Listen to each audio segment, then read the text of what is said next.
بسم الله الرحمن الرحيم. الحمد لله رب العالمين والصلاة والسلام على أشرف الأنبياء والمرسلين أما بعد فأستعيذ بالله من الشيطان الرجيم بسم الله الرحمن الرحيم. السلام علیکم ورحمۃ اللہ وبرکاتہ. عزیز طلبہ کرام، امید کرتا ہوں آپ خیر سے ہوں گے. انشاءاللہ آج ہم تفسیر جلالین کے درس نمبر 151 میں سپارہ نمبر 18 سے سورہ مومنون کی منتخب کردہ آیات 34 سے لے کر 38 تک پڑھنے کی سعادت حاصل کریں گے، جن میں کلام باری تعالیٰ و کلام مفسر کا ترجمہ ہوگا. ربط و تعلق آیات کو ذکر کیا جائے گا. کلام مفسر کی تشریح و توضیح کرنے کی سعادت حاصل کرتے ہوئے دیگر مفسرین کرام کے اقوال ذیشان کو پیش کرنے کی سعادت حاصل کریں گے. تو آئیے طلبہ کرام بلا تاخیر بڑھتے ہیں اپنے آج کے درس کی طرف. بسم اللہ الرحمن الرحیم. رب تعالیٰ نے ارشاد فرمایا وَلَئِنْ أَطَعْتُمْ بَشَرًا مِثْلَكُمْ إِنَّكُمْ إِذًا لَخَاسِرُونَ. آئیے طلبہ کرام سب سے پہلے ان آیات مقدسہ کا ماقبل آیات کے ساتھ ربط اور تعلق جان لیتے ہیں. علماء و مفسرین کرام ان آیات مقدسہ کا ماقبل آیات کے ساتھ پہلا ربط اور تعلق کچھ یوں بیان کرتے ہیں کہ پچھلی آیات میں کفار کے انبیاء علیہم السلام کی تبلیغ نہ ماننے کی وجوہ بیان کی گئیں. چونکہ یہ انبیاء بھی تمہاری طرح کھاتے ہیں اور پیتے ہیں، اس لیے یہ نبی نہیں ہو سکتے، ایسا کہنا تھا کفار کا. اب ان آیات میں کفار کی بیان کردہ دوسری وجہ ذکر کی جا رہی ہے، یعنی کفار سرداروں نے اپنے غربا ساتھیوں شہریوں سے کہا اگر تم نے ان کے دعوی نبوت کو مان لیا تو پھر تم نقصان کے اندر رہو گے. دوسرا تعلق ان آیات مقدسہ کا ماقبل آیات کے ساتھ کچھ یوں ذکر کرتے ہیں کہ پچھلی آیات میں کفار کے انکار قیامت کے عقیدے کا ذکر کیا گیا. اب ان آیات میں اسی عقیدے کی بنا پر انبیاء علیہم السلام کی نبوت اور تبلیغ ماننے سے انکار کا ذکر فرمایا جا رہا ہے کہ وہ کفار اپنی اس بدعقیدگی کی بنا پر انبیاء کو نہیں مانا کرتے تھے. تیسرا تعلق ان آیات مقدسہ کا ماقبل آیات کے ساتھ کچھ یوں ذکر کرتے ہیں کہ پچھلی آیات میں فرمایا گیا اللہ تعالیٰ نے قوموں میں ہی اپنے نبیوں رسولوں کو مبعوث فرمایا اور انبیاء و رسول علیہم السلام نے رب تعالیٰ کے حکم سے تبلیغ فرمائی. اب ان آیات میں فرمایا جا رہا ہے کہ کفار نے ان ہی دونوں حقیقتوں کا انکار کر کے کفر کمایا، یعنی کہ نہ ان کو اللہ نے نبی رسول بنایا اور نہ ہی اللہ نے ان کو ایمان توحید قیامت حیات بعد الممات کی تبلیغ کا حکم دیا. یہ انبیاء معاذ اللہ اپنے پاس سے اللہ پر افترا باندھتے ہیں، اسی لیے ہم سرداران اور کافر ہم بڑے لوگ ہیں، ہم ان کو نہیں مانتے. آئیے طلبہ کرام ربط و تعلق آیات کے بعد بڑھتے ہیں آج کے درس کے ترجمہ کی طرف. بسم اللہ الرحمن الرحیم. رب تعالیٰ نے ارشاد فرمایا وَلَئِنْ أَطَعْتُمْ بَشَرًا مِثْلَكُمْ. اللہ کی قسم لَئِنْ أَطَعْتُمْ بَشَرًا مِثْلَكُمْ، اگر تم اپنے جیسے بشر کی اطاعت کرو گے، اِنَّكُمْ إِذًا لَخَاسِرُونَ، اس کی اطاعت کے بسبب تم گھاٹے کے اندر ہی رہو گے، یعنی تم خسارے میں رہو گے، نقصان اٹھانے والے ہوگے. بتا رہے ہیں کہ یہاں قسم اور شرط کا اجتماع ہے. جہاں یہ دونوں جمع ہو جاتے ہیں تو اول کا جواب لایا جاتا ہے اور ثانی کے جواب کو اول کے جواب پر قیاس کر کے حذف کر دیا جاتا ہے. گویا انکم اذا لخاسرون جواب قسم ہے نہ کہ جواب شرط. جواب شرط نہ ہونے کا قرینہ یہ بھی ہے کہ یہاں انکم اذا لخاسرون جملہ اسمیہ ہے، اگر یہ جواب شرط ہوتا تو اس پر فا کا داخل ہونا ضروری ہوتا۔ اس سے بھی معلوم ہوا کہ یہ جواب قسم ہے، جواب شرط نہیں ہے۔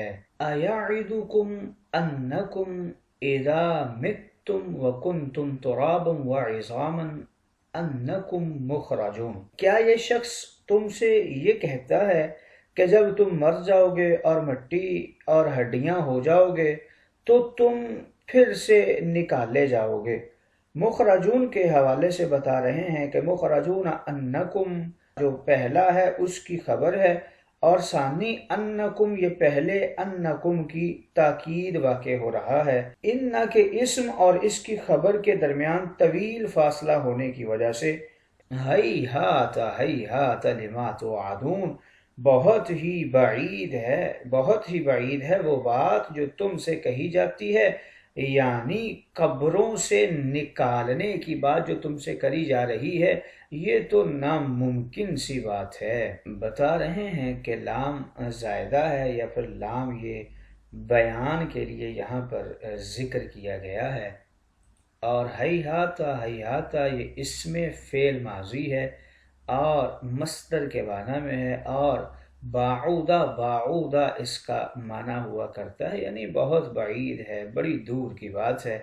ان ہی الا حیاتنا الدنیا نموت ونحیا بحیات ابنائنا وما نحن بمبعوثین، ہماری زندگی تو صرف دنیاوی زندگی ہے، ہم مرتے جیتے رہتے ہیں اپنے بیٹوں کے جینے سے، وما نحن بمبعوثین، اور ہم دوبارہ زندہ کیے جانے والے نہیں ہیں۔ ان هو الا رجل افترى على الله كذبا وما نحن له بمؤمنین، اور یہ شخص رسول نہیں ہے، یہ تو ایسا شخص ہے جو اللہ پر جھوٹ باندھتا ہے، بہتان تراشی کرتا ہے۔ وما نحن له بمؤمنین، ہم تو ہرگز اس پر ایمان نہیں لائیں گے، یعنی مرنے کے بعد زندہ ہونے کی ہم کبھی بھی تصدیق کرنے والے نہیں ہیں۔ آئیے طلبہ کرام ترجمہ کے بعد بڑھتے ہیں آج کے درس کی تشریح و توضیح کی طرف۔ یہاں سے فار کی دوسری نشانی کو ذکر کر رہے ہیں کہ کس طرح انہوں نے اپنے نبی کریم کا انکار کر دیا۔ اے قوم والو، ہم تم کو اس لیے بار بار سمجھا رہے ہیں کہ تم لوگ عقل کے کچے، تجربے کے کمزور اور مشاہدہ کے بے سمجھ ہو۔ تاریخوں اور کتابوں کے مطالعہ اور بڑوں کی باتیں سن کر ہمارا تجربہ ہو گیا ہے کہ اس قسم کی باتیں یہ صرف کہانیاں اور کہاوتیں ہی ہوتی ہیں، اور دعوے نبوت کرنے والے اکثر جھوٹے اور غلط بیان ہوتے ہیں۔ یہ گفتگو کفار اپنی قوم کے غریب اور غربا سے کر رہے ہیں اور انہیں آستانہ نبوت سے دور کر رہے ہیں، لہٰذا لوگوں بچو اس سے، اور البتہ ان اطعتم بشرا مثلکم، اگر تم نے اپنے جیسے بشر اور عام انسان کی اطاعت کر لی اور اپنا آبائی اصلی دین اور بت پرستی چھوڑ دی اور اس کا بتایا ہوا توحید و رسالت والا دین قبول کیا، تو ہم سچی اور تجربہ شدہ بات کہتے ہیں، انکم اذا لخاسرون، اس کی اطاعت کرنے کی وجہ سے تم اس دن ہر طرح کا نقصان اٹھانے اور کمانے والے اور نقصان حاصل کرنے والے ہو جاؤ گے۔ یہاں سے بتا رہے ہیں کہ اگر وَلَئِنْ أَطَعْتُمْ بَشَرًا مِثْلَكُمْ، اس کے اندر دونوں ہی احتمال ہیں، یہاں پر یہ واو قسمیہ ہے اور ان اطاعتم یہ شرط ہے، یعنی شرط اور قسم کا اجتماع ہو گیا ہے، اور جہاں پر بھی شرط اور قسم کا اجتماع ہو جائے تو اول کا جواب لایا جاتا ہے اور ثانی کے جواب کو اول کے جواب پر قیاس کر کے حذف کر دیتے ہیں، تو چونکہ یہاں پر واو قسمیہ پہلے ہے تو انکم اذا لخاسرون یہ جواب قسم ہوگا، جواب شرط نہیں ہوگا۔ یعنی کفار کے جو سردار تھے وہ غریب غربا سے کہنے لگے کہ تمہارا پوری زندگی کوئی بھی فائدہ نہیں ہوگا، اپنوں میں نہ پرایوں میں نہ قوم قبیلہ میں، اور نہ ہم میں عزت محبت الفت مروت پاؤ گے، نہ عوام و خواص میں، بلکہ اگر اس کی تم اطاعت کر لو گے تو تم ہر طرف سے نقصان اور گھاٹا ہی گھاٹا اٹھاؤ گے۔ اَيَعِدُكُمْ أَنَّكُمْ إِذَا مِتْتُمْ وَكُنْتُمْ تُرَابًا وَعِظَامًا انکم مخرجون۔ قوم کو آستانہ نبوت سے ہٹانے کے لیے 3 شبہوں کو تراش کر ان کفاران غربا کے سامنے پیش کیا۔ پہلا شبہ حیات بعد الموت کی حقیقت کا انکار تھا، اور دوسرا شبہ حساب قیامت کی حقانیت میں تھا، اور تیسرا شبہ نبی کریم کی نبوت کے برحق ہونے میں۔ یہاں ان تینوں شبہوں کا ذکر کیا جا رہا ہے۔ چنانچہ پہلا شبہ اَيَعِدُكُمْ أَنَّكُمْ إِذَا مِتْتُمْ وَكُنْتُمْ تُرَابًا وَعِظَامًا أَنَّكُمْ مُخْرَجُونَ، پھر دوسرا شبہ ذکر کیا وَمَا نَحْنُ بِمَبْعُوثِينَ، اور پھر ساتھ ہی تیسرا شبہ ذکر کر دیا وَمَا نَحْنُ لَهُ بِمُؤْمِنِينَ۔ لہٰذا تا قیامت ہر کافر اور فاسق کے ذہن میں شیطانی یہ خیال باطل سمایا ہوا ہے کہ اگلا جہان کس نے دیکھا ہے، اور خیال باطل اتنا راسخ ہو چکا ہے کہ اس کے خلاف نصیحت بھی سننے کو تیار نہیں ہے۔ تو یہی کہا کفار کے سرداروں نے اپنے غریب غربا سے کہ کیا یہ شخص تم سے وعدہ کرتا ہے کہ تم مارے جاؤ گے اور تم مٹی ہو اور ہڈیاں ہو جاؤ گے اور پھر تمہیں دوبارہ اٹھایا جائے گا۔ بتا رہے ہیں کہ مخرجون جو ہے یہ پہلے انکم کی خبر واقع ہو رہی ہے، اور دوسرا انکم یہ پہلے انکم کے لیے تاکید واقع ہو رہا ہے۔ اب اسم اور خبر کے درمیان طویل فاصلہ ہونے کی وجہ سے ہیہاتا کے حوالے سے ذکر کر رہے ہیں کہ یہ اسم فعل بمعنی ماضی ہے۔ یہ کلمہ اکثر مکرر استعمال ہوتا ہے، ثانی اول کی تاکید کے لیے ہوتا ہے، یعنی ہیہاتا ثانی جو ہے یہ اول کی تاکید کے لیے ہے۔ چونکہ اس میں اختلاف ہے، ہیہاتا اسم فعل بمعنی فعل ماضی ہے یا بمعنی مصدر ہے۔ یہاں پر علامہ نے اسے بمعنی مصدر لکھا ہے، اور اسی اختلاف کی طرف اشارہ کر کے مفسر علام نے دونوں بعد پر اعراب لگا دیے ہیں۔ ہیہاتا ہیہاتا لما توعدون، بعید ہے، بہت ہی بعید ہے، لما توعدون، جس کا تم سے وعدہ کیا جا رہا ہے، یعنی تمہیں قبروں سے نکالا جائے گا۔ اور بتا رہے ہیں کہ لما کے اندر جو لام ہے یہ زائدہ ہے یا پھر بیان کے لیے ہے۔ ان ہی الا حیاتنا الدنیا، یہاں سے بتا رہے ہیں کہ مشرکین کا اعتقاد تھا کہ دنیاوی زندگی کے علاوہ اور کوئی زندگی نہیں ہے، بس دنیا کی زندگی اور اسی کا عیش و آرام ہی ان کا اوڑھنا بچھونا ہے، دوبارہ ان کو زندہ نہیں ہونا۔ ہر قوم جس نے پیغمبروں کی تکذیب کی ٹھیک اپنے وعدہ پر ہلاک کر دی گئی، جس قوم کی جو میعاد تھی اس سے آگے یا پیچھے نہیں ہوئی۔ یہ اپنے غریب غربا سے کہنے لگے کہ بس دنیا کی زندگی ہے، ہم مارے جائیں گے پھر ہم زندہ ہوں گے اپنے بیٹوں کی حیات کے ساتھ۔ ان ہی الا حیاتنا الدنیا، کہنے لگے کہ اس شخص کی نبوت اور دینی تبلیغ درست نہیں، ہمارا کہنا ہی درست ہے کہ اس موجودہ زندگی کے علاوہ کوئی دوسری تیسری زندگی نہیں، بس اسی سرزمین دنیا پر ہے جو کچھ بھی ہے، اور موت و حیات کا یہ موجودہ طریقہ صدیوں سے جاری و ساری ہے اور اسی طرح جاری رہے گا۔ ہم موجودہ لوگ اصلیں اور نسلیں شخصیتیں مرتے رہیں گے، اور آنے والی نسلیں پیدا ہوتی اور جنم لیتی رہیں گی۔ زمین کی چہل پہل تاابد ایسی ہی رہے گی کہ کوئی مرتا ہوگا، کوئی پیدا ہوتا ہوگا، کہیں موت کا ماتم ہوگا اور کہیں ولادت کی مبارکبادیاں ہوں گی، یعنی ہم مر جائیں گے اور ہمارے بیٹے حیات ہوں گے۔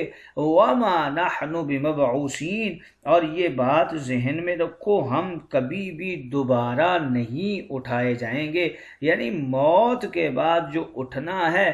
بعثت کا انکار کر دیا۔ ان ہوا الا رجل افترى علی اللہ کاذبا، یہ شخص نبوت اور رسالت کے دعوے دار اپنے دین و عقائد کے بارے میں جو کچھ بھی دعویٰ کرتا ہے، یہ ساری باتیں اللہ پر جھوٹ اور افترا بناتا ہے، بہتان تراشی کرتا ہے۔ بھلا یہ کیسے ہو سکتا ہے کہ ایک عام معمولی انسان، ہم تم جیسا بشر، نبی و رسول بنا دیا جائے؟ نبی ہونا کوئی عام اور معمولی بات ہے؟ اس کی تو ہر بات، ہر کام کسی خاص مخلوق جیسا ہونا چاہیے۔ اس وجہ سے تو ہم اس کی نبوت، اس کے دین، اس کی دینی باتوں، عقیدوں، وعدوں، وعیدوں پر ایمان نہیں لاتے۔ وما نحن له بمؤمنین، یہی تو وجہ ہے ہم ایمان نہیں لاتے اور ہم مرنے کے بعد اٹھنے کی تصدیق بھی نہیں کرتے، یعنی ہم نہیں مانتے کہ مرنے کے بعد انسان کو اٹھنا ہے۔ آئیے طلبہ کرام، ان آیت مقدسہ میں مفسرین کرام کچھ اقوال کرتے ہیں۔ لئن کے لام کے بارے میں دو قول ہیں، بعض نے کہا یہ قسمیہ ہے، اور آیت کا ترجمہ یہ ہے کہ ہم قسم کھا کر کہتے ہیں اگر تم نے اس شخص کی اطاعت کی تو نقصان میں رہو گے، اور بعض نے کہا یہ لام تاکیدیہ ہے، اور آیت کا معنی ہے کہ غور سے سنو، ہم بار بار کہہ رہے ہیں اگر اس کی اطاعت کرو گے تو نقصان اٹھاؤ گے۔ متم کی قراءت میں دو قول ہیں، اکثر کی قراءت متم ہے، باب فاتحہ سے مات یماتو، ماضی مطلق معروف جمع مذکر حاضر، اور یہی قراءت درست ہے، اور بعض کی قراءت میں متم ہے، باب نصرہ ینصرو سے، اور یہ قراءت شاذ ہے۔ ایعدکم انکم کی قراءت میں دو قول ہیں، اکثر کی قراءت میں لفظ انکم موجود ہے اور یہی قراءت درست ہے، اور بعض کی قراءت میں لفظ انکم موجود نہیں ہے۔ لما توعدون کی قراءت میں دو قول ہیں، اکثر کی قراءت میں لما توعدون ہے اور بعض کی قراءت میں ما توعدون، یعنی بغیر لام کے مذکور ہے۔ نموت و نحیا کی قراءت میں ترتیب کے اعتبار سے دو قول ہیں، اکثر نے کہا نموت پہلے ہے، نحیا بعد میں ہے، اور بعض نے کہا نحیا و نموت ہے، یعنی نحیا پہلے ہے اور نموت بعد میں ہے۔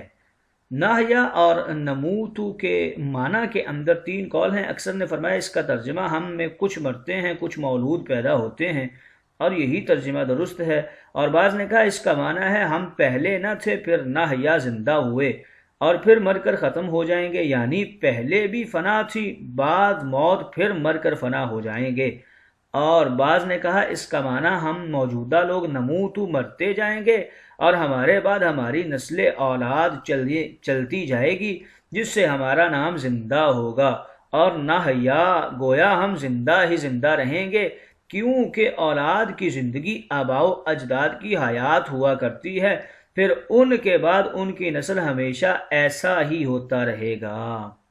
عظاما انکم کی قراءت میں دو قول ہیں، اکثر علماء کرام نے اسے فرمایا ہے یہاں انکم موجود ہے اور یہی قراءت درست ہے، اور بعض نے کہا انکم موجود نہیں ہے، اور آیت اس طرح ہے عظاما مخرجون، اور یہ حضرت عبداللہ بن مسعود کی قراءت ہے مگر یہ شاذ ہے۔